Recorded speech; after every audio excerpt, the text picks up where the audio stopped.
मैं प्रभाग क्रमांक 20 में आज उम्मीदवारी फॉर्म भरा हूँ। मेरे साथ अबू बकर सैयद क में है और कुरेशा नूरुल हसन मुल्ला, ये महिला मध्ये ओबीसी मध्ये है।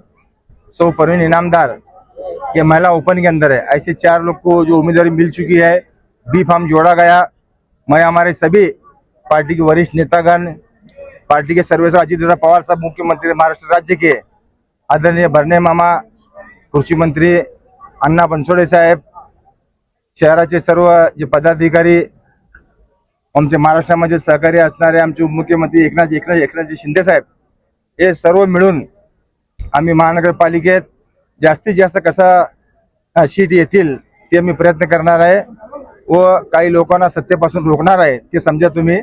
फक्त आमचा विश्वास आहे, ज्या लोकांसाठी आम्ही काम करणार आहे त्या लोकांच्या विश्वासावर आम्ही खरे उतरणार आहे, लोकांना साथ देणार आहे। सुखात दुःखात म्हणा, विकासाच्या माध्यमातून, महापालिकेच्या माध्यमातून, शासनाच्या माध्यमातून जे पण फंड असेल ते मी वरिष्ठ मंडळ नेते मंडळाकडून आम्ही आणणार आहे।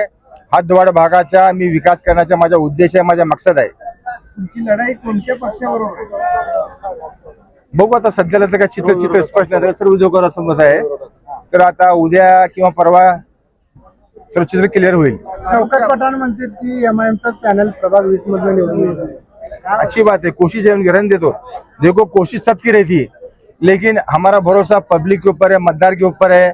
और मतदार को मालूम है कौन काम करने वाला है, कौन विकास करने वाला है, कौन सुख दुख में आने वाला है और किसकी पार्टी सत्ते के अंदर है, कौन ज्यादा निधि ला सकता महाराष्ट्र राज्य से, महापालिके से। फारुख साहेब तुमच्या सोबत आल्यामुळे राष्ट्रवादीकडे अजून प्रवेश नाही, परंतु प्रेमात पडले, काय त्यांचा फायदा होऊ शकतो? होऊ शकते की फारुख शादी आले तर त्यांचे वेलकम आहे।